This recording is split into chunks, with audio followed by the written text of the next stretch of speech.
Ni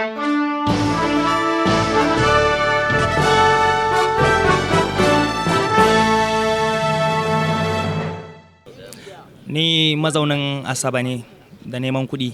Keke na fiye nake tukawa. Sannan kuma wannan kuɗi an manta min su ne a cikin keke na. Na zo ni zan share na gansu a boot. Na ɗauka na samu abokina nake gaya masa akan na tsinci kuɗi fa, amma dai ban san kuɗin ina ba ne. Ya zo shi ya kalla ya ce min wannan kuɗin dollars ne.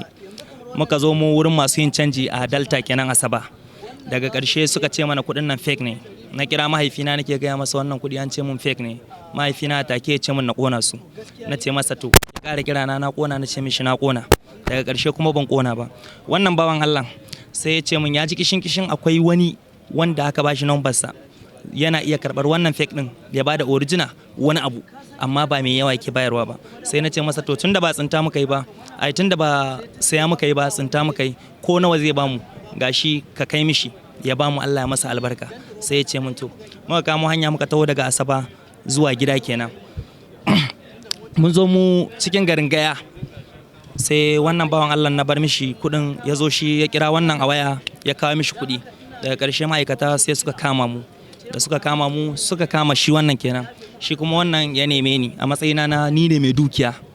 Ya nemo ni, ni kuma na zo, ni kuma na nemo wannan bawan Allah. To wannan dai shine yanzu ga ma hannun 'yan sanda.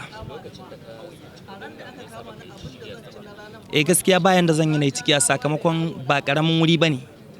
Bayan da zan yi koda na yi ciki an same su. Gaskiya muna da ƙungiya.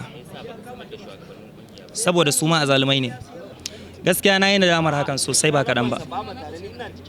Saboda haka ina neman alfarma wa ƙungiyar 'yan sanda da ta sassauta min ta min afuwa. Insha Allahu rabbi na yi regretting ɗin hakan, kuma in Allah so yadda ba zan sake ba.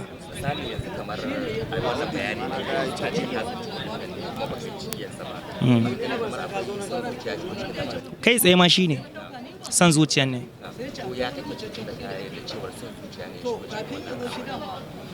To dama an ce son zuciya bacin zuciya. Na yi regretting ɗin hakan 100%. Saboda haka kuma insha Allahu rabbi ina neman alfarman Allah da ba zan sake ba da izinin Allah. Gaskiya ina mai jan hankalinsu da su kiyaye, saboda ni na shiga ban ji daɗi ba, kuma bana fatan na ƙara komawa cikin insha Allahu rabbi.